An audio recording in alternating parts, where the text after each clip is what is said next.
We got to address the suburban women problem because it's real. Suburban women helped determine the 2020 election, but there's more to us than the headlines would have you believe. The suburbs aren't a homogenous sea of white people in perfect houses. Real change is happening in the suburbs, and we have things to say. When women share their personal stories, walls come down and barriers are broken. Welcome to the Suburban Women Problem, a podcast from Red, Wine, and Blue. Hey everyone, thanks for joining us. I'm Amanda Weinstein. I'm Jasmine Clark. And I'm Rachel Vindman. And this is the Suburban Women Problem. I am so excited to be a part of this problem. How are you guys feeling today? Awesome. Very excited as well.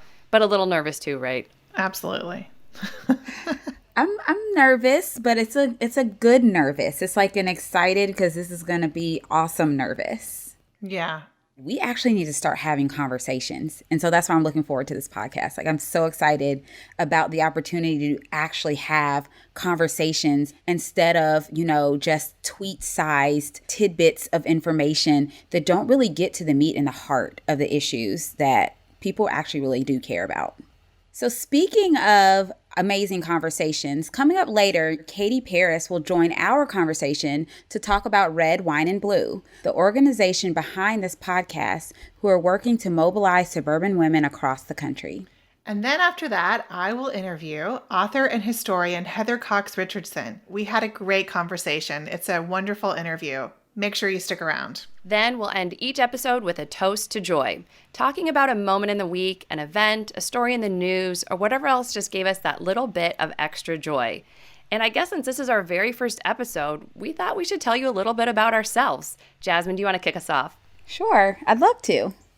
So I am Dr. Jasmine Clark, and that doctor comes from my PhD in microbiology.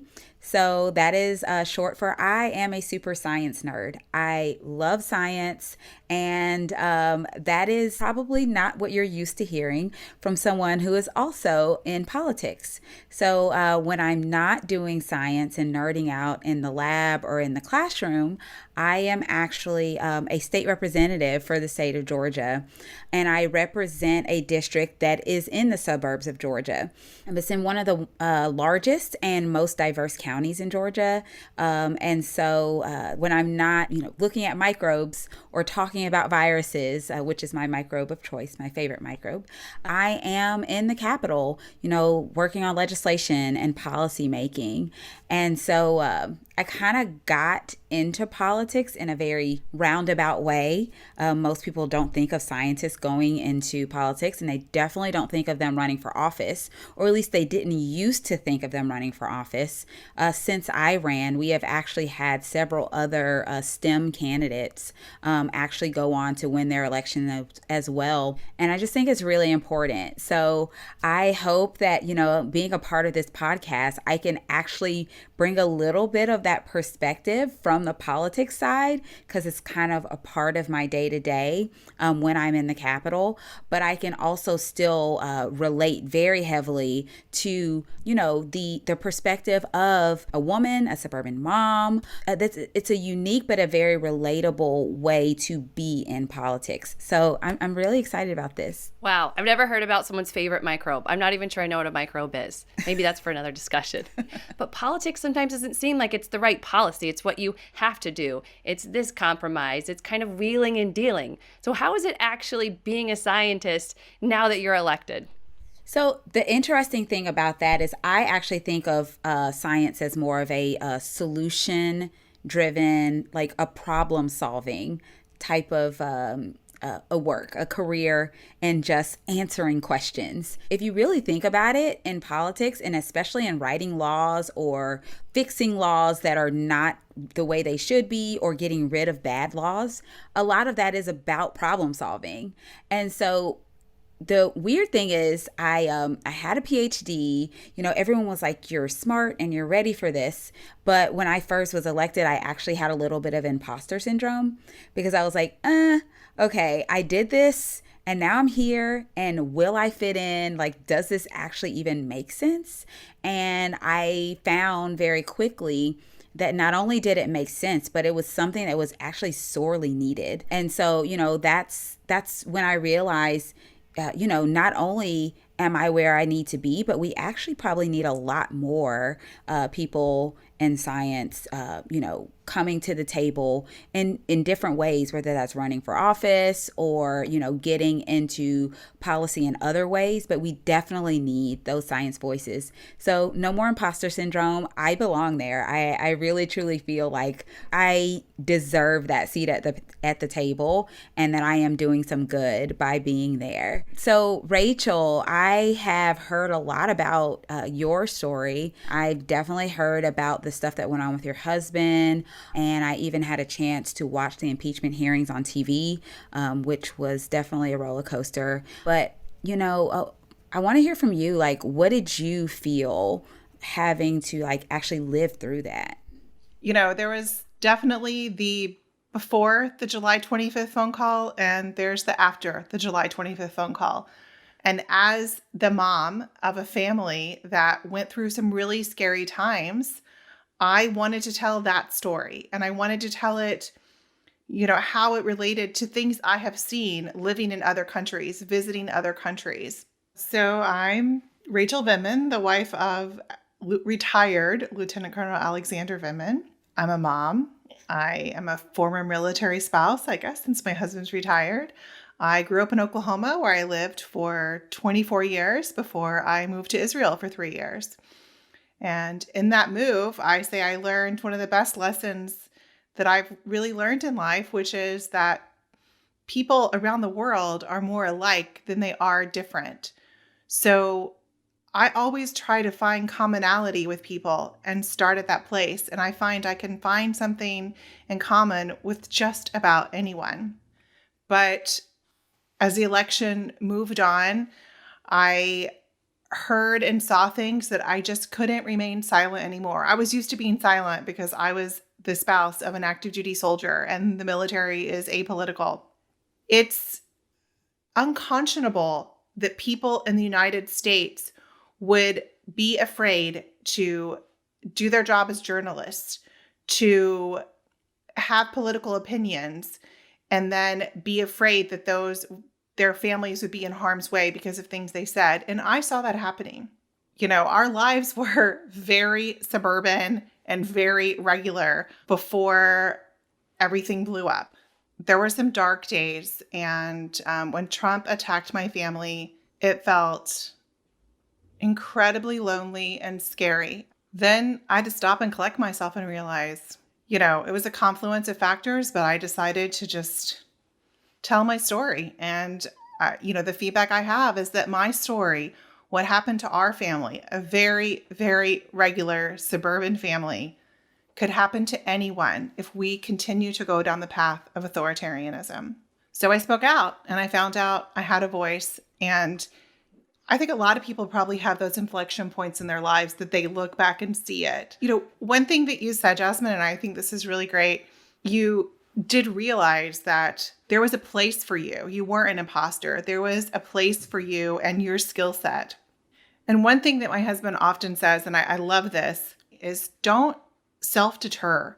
Don't self-select yourself out of an opportunity. If you're given an opportunity, figure out what you have to bring to the table and use that. Not everyone, may have a podcast or a voice like this, but everyone can talk to their friends and they can have these hard conversations. I face a lot of trolling. I can always tell when I hit a nerve because the Russian bots go after me.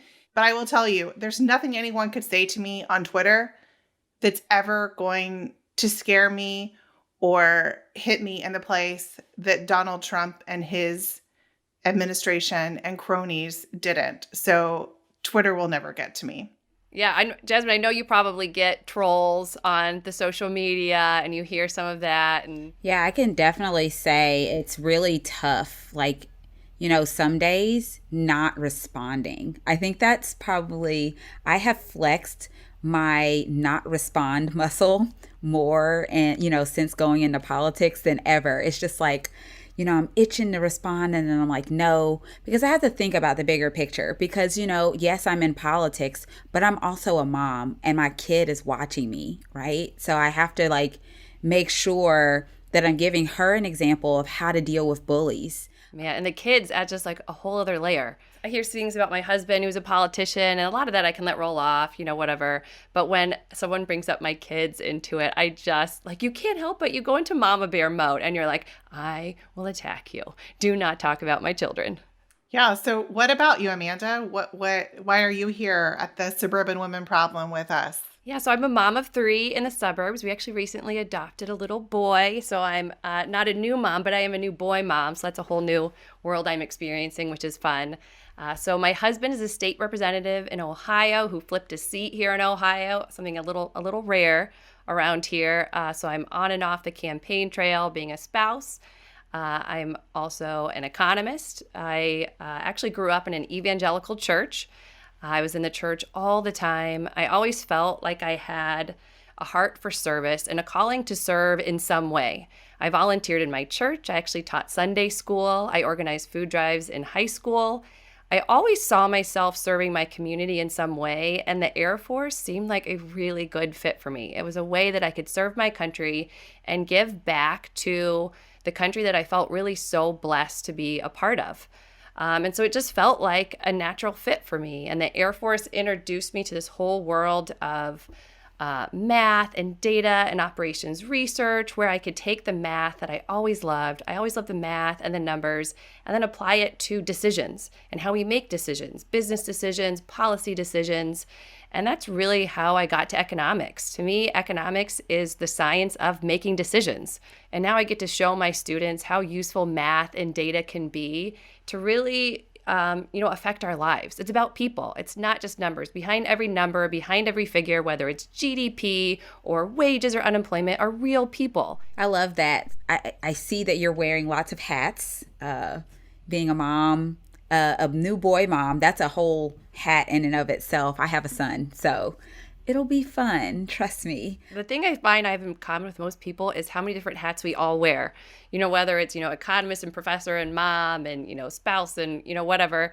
We all are wearing these different hats all the time, and they're influencing the other hats that we have, and it shapes who we are. I think being a woman in politics, I think it makes you better at politics because you're representing people who didn't have representation before. So it's interesting to see kind of how all those hats interact with each other and really build off each other to, make, each person better at all these different things that they do in their life. I will second that on women in politics. I'm actually very impressed and just like intrigued by women in politics around the world. I actually think the United States is a little behind when it comes to having women in leadership, compared to other countries. And then when I look at the way they handle things and the way those countries do things, I'm like, maybe if we could get more women in leadership positions and decision-making positions at the table, we could have, better outcomes in so many parts of our society, economy-wise, just, infrastructure-wise, just generally speaking. I think we might be a little bit better off if we weren't so hesitant as a country to give women that seat at the table. Absolutely. So I think the studies show that women in politics will actually reach across the aisle more, and they will work with each other more, and they would talk with each other more. And I, in my own life, I've experienced this, just with how I've evolved and my changing views. To me, I still feel like that conservative evangelical Christian in church. I still feel like the same person.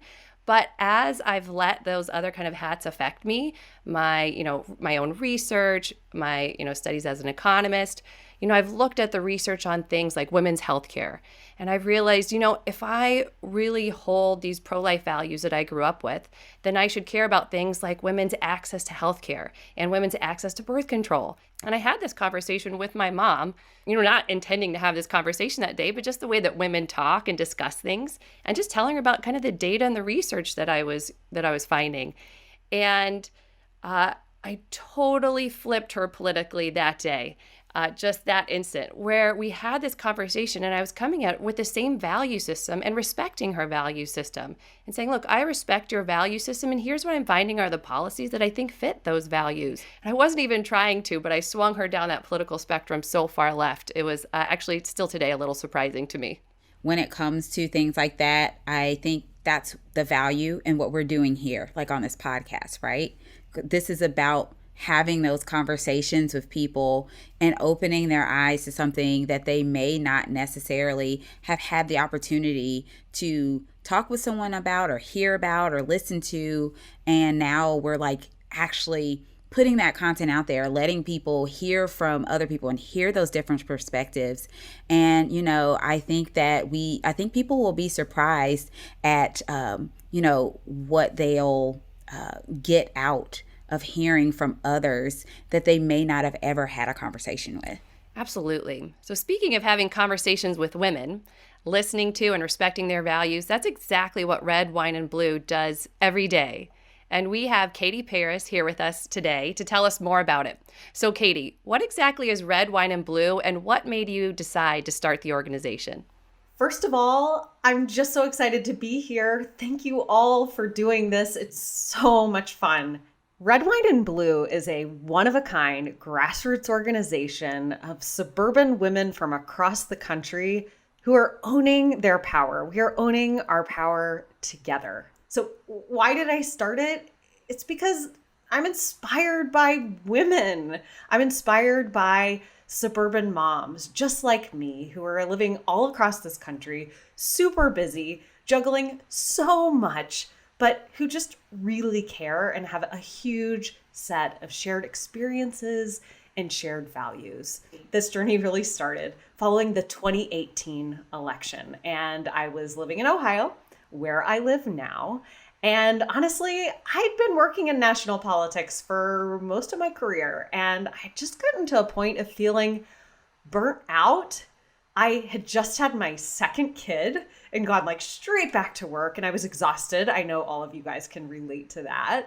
And I was thinking about just sort of taking a minute, stepping back for a little while. But the 2018 election, there was this storyline coming out of it about suburban women who had never been involved politically before, stepping up, stepping out, connecting with one another, and making a huge difference in their elections, locally, at the state level. And I found that incredible and interesting and so inspiring and so different from the DC-based politics that I had been engaged in for most of my career. So I just had to find out about this. I started traveling across my home state, particularly to these suburban areas that are growing really quickly and becoming more diverse. And I just started talking to women, mostly over glasses of wine, and just learning about like their stories. What was their secret sauce that was drawing all these other women in their communities to them as they were figuring out how to make change together? And it just became so evident to me very quickly that if these women could make this much change over a glass of wine or two within their own communities, what could we do collectively together if we owned the power of our voices and the networks, the people that we can reach together? I love it. So what about Suburban Women Problem specifically? So like, what is the Suburban Women Problem? So Lindsey Graham said it himself. The Republican Party has a suburban women problem. And it's because they think of us as these outdated 1950s housewives who defer to our husbands on everything. But the reality is, I mean, just like you guys were talking about earlier, like we wear a lot of different hats. Life is way more messy than anything that they seem to comprehend. They have no idea what's actually going on in our lives or what we're concerned about. So we wanted to create an organization at Red, Wine, and Blue that is for real women and to show up for them in their whole messy, beautiful lives. Women want to be in touch with each other and have a place for good conversations year round. And we also want to do things together and exercise the power of our networks together. Because you know what's so true about most women is that, hey, we're not political insiders, but we're totally community insiders. And we know the power of those relationships within our own communities. So what is the suburban women problem at the end of the day? Well, Red, Wine, and Blue is trying to make the suburban women problem be something that all women want to be a part of, because it's about connecting with one another, owning our voices and our values, and really making a difference on the things that we care about most together. Red, Wine, and Blue started this in Ohio really less than 2 years ago After the 2020 elections, we also worked in the Georgia runoffs, and things just caught fire. It has totally blown my expectations of where we are today, the number of women engaged, just the passion that women bring to this, the sense of connection that I feel with women I've never actually even met all across the country. And I'm just hoping that this podcast can continue to reach even more women, invite them to be a part of the Suburban Women Problem with us. I hope that if you're listening, you not only listen to this podcast, you engage with us. Like, share this podcast with your friends so that you guys can talk about it too. The suburbs are becoming more diverse. I know I actually live in a majority minority suburb, and that's part of what's driving this political change. But it's us as white women who have the most work to do, wouldn't you say? Oh my gosh, Rachel, you are so right. Black women have been carrying a disproportionate amount of the burden when it comes to fighting for the values that I know I care about for a very long time. And it's time for white women to step up and carry more of that weight. Now, sometimes that means stepping back and creating space for others to lead. And it also means taking responsibility, though, being willing to step up and have those conversations with other white women in our communities, too. And I know when it comes to talking about politics and other issues that can sometimes feel uncomfortable or you don't feel fully qualified to do it. So just know that you are so qualified to have these conversations. You know you have all the tools within you. I mean, I remember when I used to work in DC that I would look at polls and focus groups that were very expensive and commissioned to try to understand what are people in the middle of America really thinking. Well, you know who knows what you're really thinking? You do. And you know how to communicate with the people that you know. So share what's on your heart, share what your values are, be genuine, ask questions. That is how we can step up and take on some of this burden too. You know, absolutely. Going back to Twitter, there are times on Twitter that people tell me I was part of the problem and I didn't care until it involved me and until it involved my family. So I'll own that. There was a long time that I was silent and, maybe I use the excuse of the military. I lean on that too much, but it doesn't matter. I'm here now. So my eyes are open. I am ready to go and fight this fight. Coming up next is my interview with Heather Cox Richardson, and after that, a toast to joy.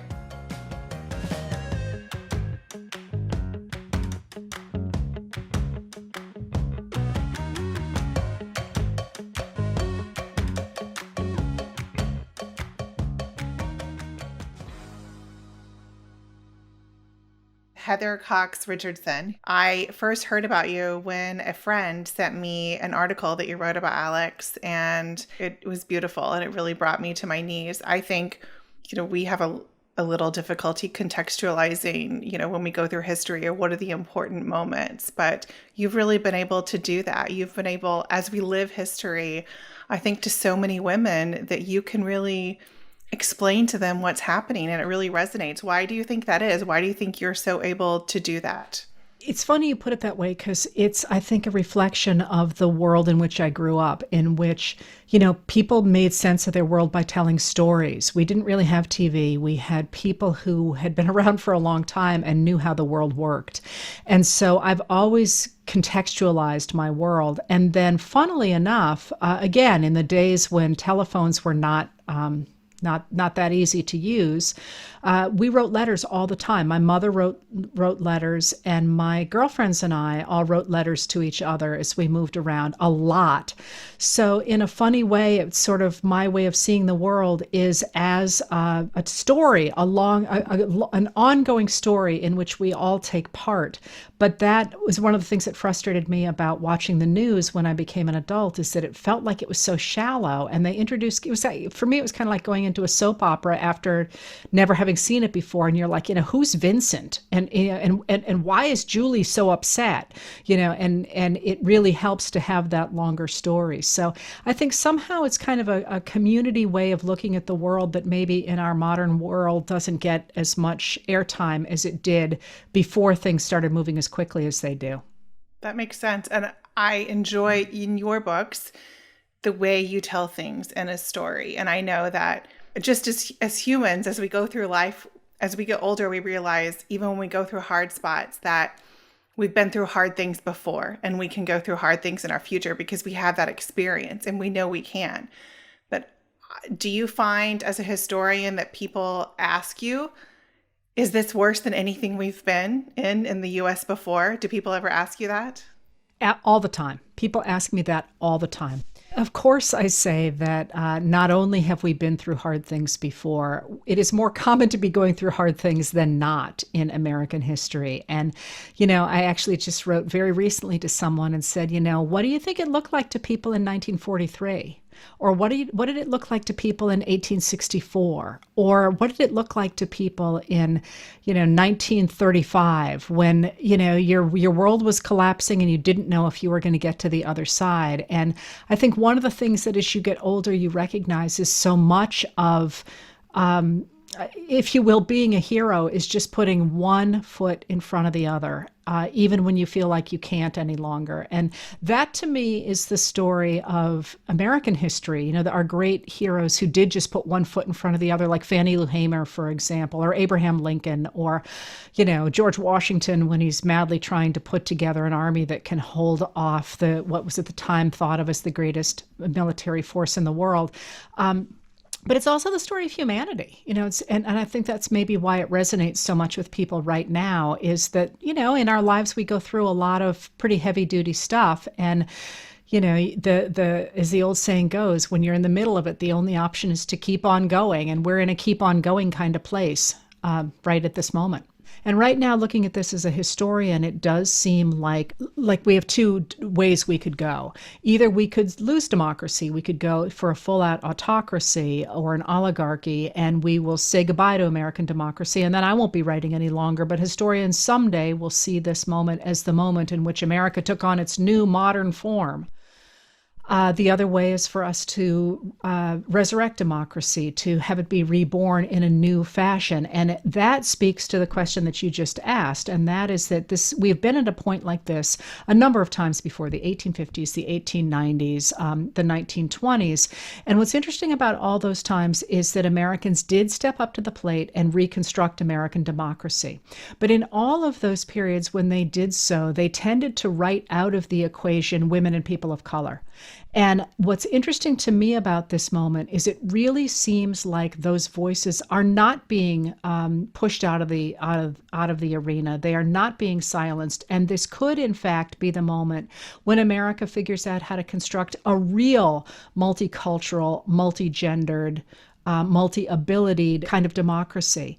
And so one way or another, I think we will see this looking backward as a really, really important moment in American history. But whether it's because we lose democracy or rebuild it, I think is the question that's on the table right now.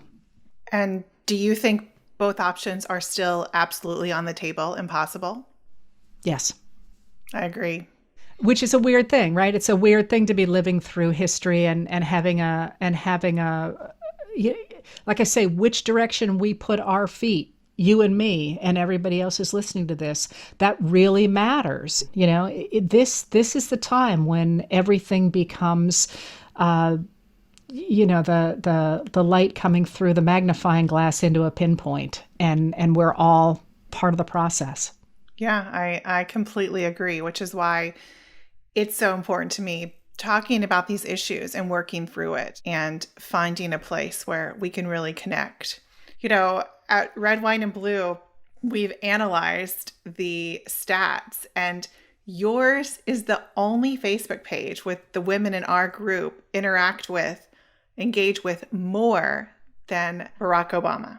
Oh, isn't that fun? And again, would you just say that you feel like you resonate because of your ability to tell story? You think that's stories? Is that why you think women connect with you in such a real way?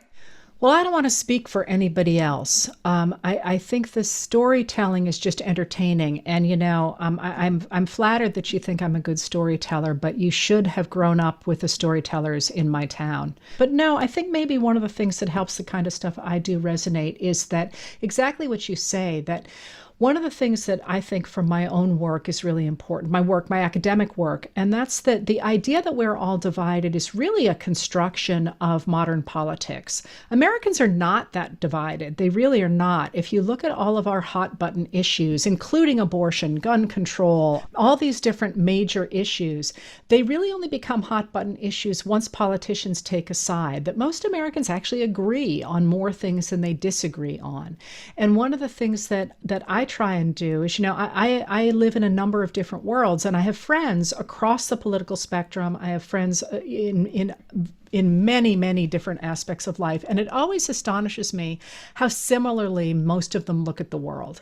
And one of the things I try and do is kind of get what I think of it as below that political fighting of this current moment into the bedrock principles on which we all agree. Just sort of to take the vitriol out of it. I don't sit around with my friends and scream about politics. I really don't. We talk about our kids. We talk about our gardens. We talk about things that are important to us. We talk about our jobs. We talk about being able to afford, whatever, a new car.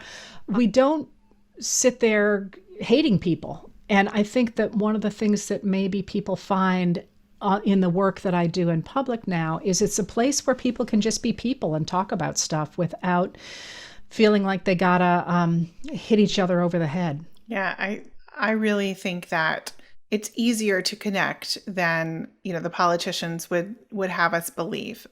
More than that, once we do talk to each other, that we can find a way to work things out. We do it in our communities all the time, but it's on the national level. I mean, they definitely have an interest in keeping us divided and keeping us upset. As someone who's lived in, authoritarian countries, it's totally a page out of their book, out of their playbook. It's just to keep that strife and create fear and create division where none really exists.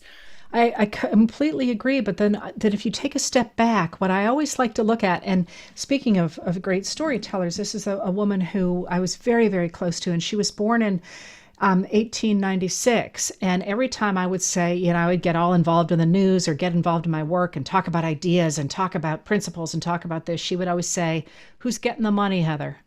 Who's getting the money and who's paying the money?" And I would be like, no, it's not about that. It's not about money. It's about, and she'd say, "Heather, I was born in 1896. I lived through the Depression. I lived through World War I. I lived through World War II. I lived through the 1960s. I'm telling you, the question is, who's getting the money?" And that, if you think about that, one of the things that jumps out to me every time I look at 20th century American history is that beginning in 1981, the money in our society dramatically began to move upward. And for all the screaming about redistribution of wealth and Senate Minority Leader Mitch McConnell talking about socialism, money has moved upward so dramatically that it's at its biggest split now than it's been in our history. And so whom does it benefit when Americans are fighting? And you look at that map and you say, not me. As women, as we kind of reach this moment, I think suburban women in general, we're realizing we have a lot of power, but some people are at a loss as to what to do with it and where to go from here. Could you speak to a little bit about women, how women have built power in the past and, some other inflection points in our society or in modern history? I can. I want to warn you before I do that I believe, I am an idealist in that I believe that ideas change American society. And I will only speak for America because that's the only country I know very well, but it might be more widely applicable. I just can't say. But I believe that what changes the world is ideas. Like other people will think it's religion or that it's social movements or that it's great presidents or whatever. I think you change the world by changing ideas. And the way that you change ideas is actually something that's very well suited to people who might otherwise have their hands full with children or full-time job or the bathroom pipes just broke and are pouring all over everything. Don't ask me how I know about that. And one of the ways that you do that is by speaking out. And that doesn't mean necessarily, it can, but it doesn't necessarily mean screaming at anybody. It simply means saying, these rules are not fair. I won't have you in my community speaking that way about other people. You are welcome here. Sort of changing the national conversation, both by speaking out on a daily basis, but writing to newspapers, writing on Facebook, certainly writing to every member of your local officials, from the person at the bottom of the totem pole up to the president, and also to businesses, saying, I'm not going to come into your business because you're giving money to a cause that I don't believe in. And that is, in fact, a way that even before women had the vote, they changed things really, really dramatically. But here's a warning in that. Often women started with movements like that, and then they kind of got sidetracked and they broke into groups and they aligned with no longer with sort of society as a whole, but with other interest groups that they thought could help just them specifically. White women, for example, white wealthy women. I think one of the things that's really important to remember is that we all have to move together, or we're going to be right back where we started with just some of the chairs on the Titanic rearranged. And so it's important to remember that this is not necessarily about your particular group getting a better shot than you had last year. It's about making sure our society as a whole is fair, and that everybody is included in our democratic project. I love that. So I want to close. We just celebrated Mother's Day, and I'm reminded of what you've said, and you've, as a historian, told the historical context of Mother's Day, how it got started. So it wasn't about brunch and flowers, which in my house is better because breakfast in bed is kind of a disaster. So what is the historical? How did Mother's Day get started? Can you explain that to us a little bit? I think it's very interesting. And who has not had breakfast in bed made by a 4-year-old and really pretended that that's a really good breakfast, like flour and peanut butter together? Ooh, you can't do better than that. The story of Mother's Day is a fascinating one because many people think it's associated with the 20th century and Anna Jarvis, who starts what really becomes a day to celebrate her mother. But in fact, when she does that, she's remembering that her mother participated in the earlier version of Mother's Day, which was plural, the idea that mothers were going to change the world. And that comes out of Julia Ward Howe, who most people know from the Battle Hymn of the Republic, which she wrote during the Civil War. And she had a really interesting history. She was married to an abusive man and couldn't leave him because in those days, children literally belonged to their fathers. So he would say, yeah, sure, you go ahead and leave me, but you'll never see your kids again. And he was a well-known man, and she stayed with him quite unhappily. And we know a lot about this because she wrote voluminous diaries that he tried desperately to destroy.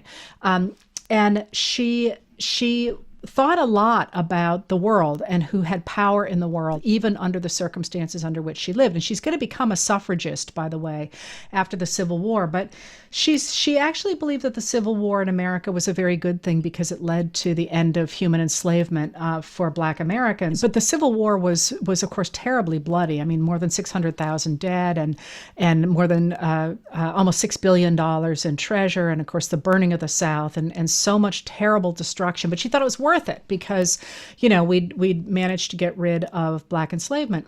And then in 1870, you get the outbreak of the Franco-Prussian War. And at least she observes it in 1870. And she looks at the extraordinary carnage of that war. And she goes, wait a minute, we just did this. And here we are, there's blood everywhere again, people dying everywhere again. And to what end? Like, why are we doing this? And so she sits down, I think it's September of 1870, and she writes an appeal to womanhood around the world in which she says, we can stop this. We're women, we give birth to sons, we can stop them from fighting each other if we just teach them not to fight people of other countries. And if we tell our husbands, don't come home. If you go to war, don't bother to come home. Don't come to us with something like with bloody arms looking for caresses.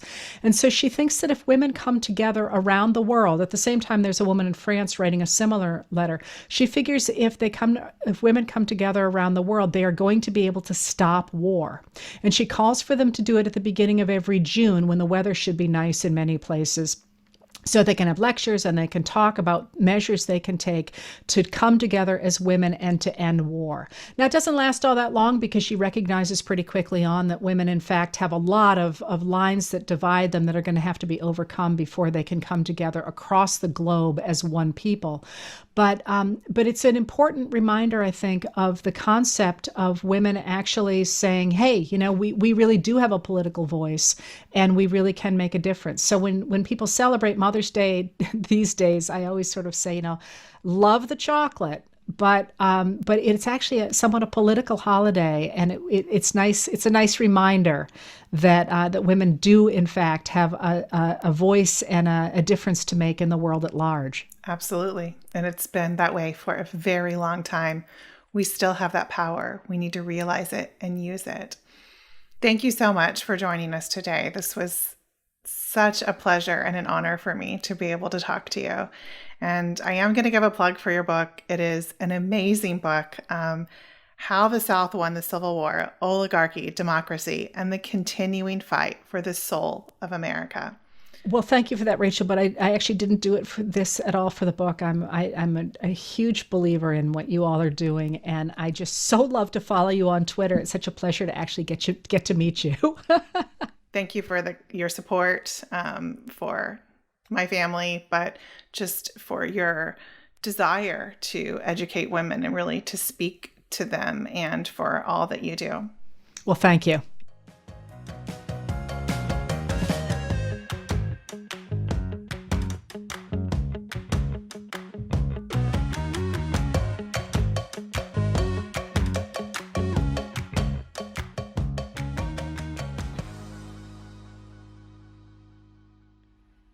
Welcome back. Rachel, it was great hearing your conversation with Heather. I could listen to her all day. So I recently sat down with my 7-year-old, and I'm not sure why you had this conversation, and I asked her, what do you think the person looks like who wrote the history books you'll read in school? And she said, I think they're white men. And I said, what do you think white men write about? And she said, I think they write about other white men. And she knew this as a 7-year-old. I hadn't told her this. This is just what she thought. And to see a woman like Heather Cox Richardson talk about women in history, we've been left out of history books. How many history books talk about women? Is it that women didn't exist until today? Absolutely not. We were there all along, doing things, even raising the men who would be president. That was us. To see a woman talking about history, it fills that gap that I hope one day my daughter will grow up and be able to read her books and see that someone has filled that gap that she saw even as a 7-year-old. Amanda, I think that's great. My 10-year-old daughter has made some of the same observances. They get it. We don't have to teach them these things. They're ready to go and make changes. And I think that's already so much farther ahead than we were at their age. And great talking to you, Katie Paris, about the podcast and Red, Wine, and Blue and all the great things your organization is doing. Oh, thank you guys so much for being here and being a part of all of it. This is such a fascinating group of women. I am so proud and excited to be part of it, to have these conversations. And Jasmine, I promise not to text you all my questions about coronavirus. And Amanda, I will try not to bombard you with questions about economics, but I find all of your observances to be totally fascinating. So I want to go on record. I said it here. You heard it. You can text me about coronavirus because I love nerding out on all virology. But I'm really looking forward to this, y'all. I think this is going to be an amazing podcast. I'm so excited about the topics that we're going to talk about, the people we're going to get to interview. I'm really excited to hear you all's perspectives. I'm looking forward to this fellowship with y'all. And, I think we're on to something here. I can't wait to see how this comes out. Well, before we go, we like to leave you with what we call a toast to joy. It's a moment where we get to share something positive that happened to us that week, a moment of joy that can carry us through the week to come. So this week, my toast to joy is to my mom. She is part of why I am who I am, the fighter, the feminist, the Christian. All of that comes from my mom, and I appreciate her so much. And it still comes from her. She was watching my kids yesterday. I could not do anything I do from birth till now without my mom. So to my mom. My toast to joy is I got together with two of my best friends And we met in person for the first time since before the pandemic. And they supported me through thick and thin, through everything. We have the best 3-person WhatsApp group, and I could text them at any moment, day and night, and they would be there for me. So they are my toast to joy, the people who grounded me and protected me and went to bat for me time and time again over the past 18 months. It was great to see them in person. My toast to joy is my super duper amazing daughter. So last week, Joe Biden came to Georgia, and he was here for his 100-day tour. And me being in politics, I had the opportunity to go see him and visit with him. And I was going to bring my daughter. And, she sat me down the day before we were supposed to see Joe Biden, the president of the United States. And she says to me, Mom, if we go see him, will I miss track practice?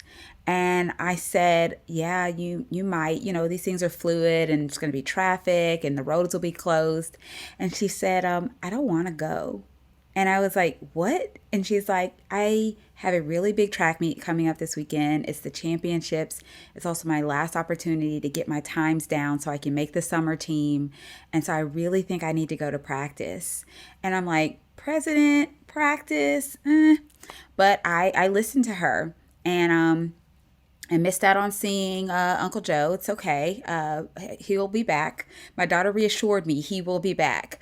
And so she went to practice. And when I tell y'all, she rocked out at her track meet. She got a personal best in all of her races. She got her time down so that she made the summer team. She's happy and I'm happy. And, I took a lesson from that. And that was that, Joe Biden won his race.